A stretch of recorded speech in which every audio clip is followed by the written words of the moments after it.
long before Game 6 and quite possibly the best 50-piece chicken nugget celebration in recorded history, before his dad jokes became a bobblehead and his life story became a feature film. Giannis Antetokounmpo placed a call on his drive home from work that would change the NBA.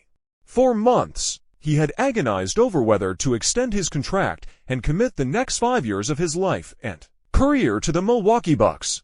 A dispiriting second-round playoff loss to the Miami Heat in September 2020 had left a bad taste in everyone's mouth. After the Bucks had amassed the best record in the league and Antetokounmpo had won a second straight MVP award that summer.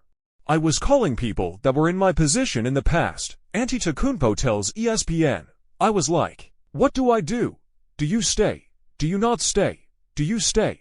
Do you not stay? And everybody was basically telling me not to stay." For weeks earlier, the Bucks had traded 3 future first-round draft picks to the New Orleans Pelicans for Jrue Holiday. Still, they'd need to break through in an Eastern Conference loaded with potential super teams in the Brooklyn Nets, Philadelphia 76ers, and Boston Celtics.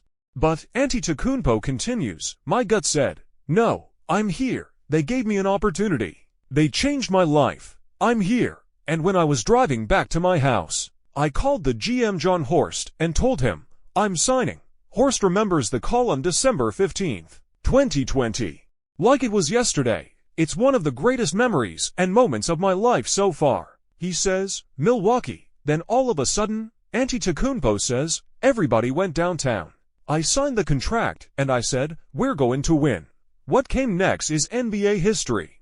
Antetokounmpo made good on his promise, and the Bucks won the 2021 NBA championship behind one of the all-time great individual performances. His 50 points in the series-clinching 105-98 victory in that Game 6 against the Phoenix Suns. It was a validation of his faith in the organization and its faith in him. A small market success story that resonated throughout the sports world because this offseason, as the Bucks tried to recover from an even more disappointing first-round loss to the Heat, Antetokounmpo was approaching another big contract decision starting September 22nd. He was eligible to sign a 3-year extension worth approximately $169 million. He also had a $51.9 million player option for the 2025-26 season, giving him the option to become a free agent as early as the summer of 2025. Could the Bucks retain the key players from their championship core, free agents Brook Lopez and Chris Middleton, at rates that wouldn't hamstring them under the new collective bargaining agreement? If so, was that even the best way to stay in contention given Lopez's age 35 and Middleton's injury history? Was there a different way to get Antetokounmpo meaningful offensive help, given the Bucks' diminished war chest of draft picks? They'd already ranked 27th in future draft assets, according to ESPN stats and information. The temperature was rising. Rival superstars had begun reaching out to Antetokounmpo, pitching new collaborations, league sources told ESPN. Rival teams had already begun planning for a potential bidding war, league sources told ESPN. Should Antetokounmpo ever become available? Then, in late August, a relative bombshell, Antetokounmpo telling the New York Times, "I would not be the best version of myself if I don't know that everybody's on the same page. Everybody's going for a championship, and if I don't feel that, I'm not signing." Though he had expressed similar sentiments before, the reaction around the league was seismic. 2 years ago, when I said the same thing, nobody talked about it because they knew that I was here for the next 5 years. Antetokounmpo says, "It's something I'm going to say until I retire, and expect for myself until I leave this earth. I always expect to do the best that I can do. I expect to win. I don't want to be in a place that I don't have a chance to win. And sorry if people feel the wrong way about that. That's on them." Horst was having breakfast at the team's training facility when he saw the news. "I read the headline and just said to Bucks longtime public relations maven Barry Baum, just send me the quotes." Horst says, "He sent me the quotes, and I'm like, there's nothing to worry about." All summer, he had waited for resolution. Each week it didn't happen. More questions arose in the beginning. "I thought it would happen faster," Lillard tells ESPN, "but as it got later, it just became a little bit more stressful than I would have liked." As training camp approached and no trade seemed imminent, Lillard returned to the Trail Blazers facility. He says he told the team he was willing to play if they couldn't move him by the start of camp. The Trailblazers said very little back to Lillard or to anyone else in the league. Portland general manager Joe Cronin believed secrecy was of the utmost importance in completing the best deal for his franchise. On the morning of September 27th, Cronin finally had one. There was a picture of me and Giannis on a boxing page I follow called Champside, he says. I thought it was speculation. Before Lillard could read the photo caption, his phone rang. It was his agent, Aaron Goodwin, telling him he had been traded to the Bucks.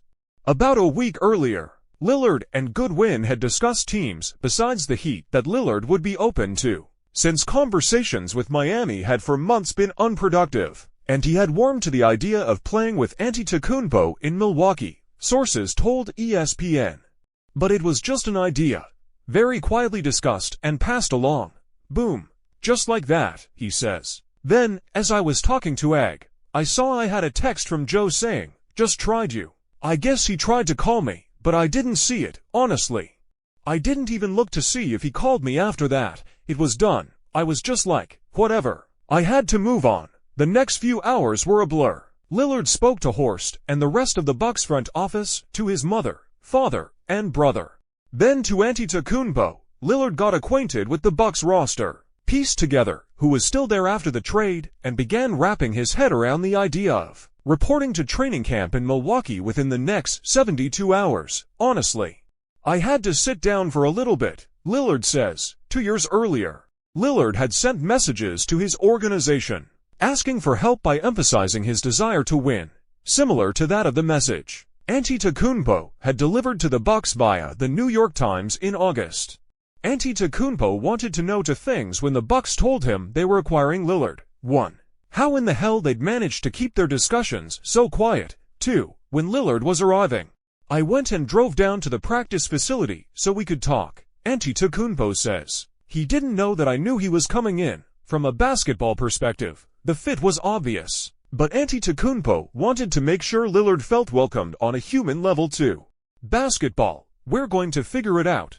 Every day that we play together, we'll figure it out, Antetokounmpo says. But off the court, it's very important also for him to feel as comfortable as possible. Because I know if you feel comfortable as a family man, you're going to be able to do his job with no distractions, the same way as me. The answer to Antetokounmpo's first question was more complicated. The full ramifications of the Bucks trade for Lillard won't be understood for months, maybe even years. The team does not control its own first-round pick until 2032. They have just a second-round picks in that same span. Well, that's as far as we've come. Subscribe for more NBA news. See you next time. This is Basket Today.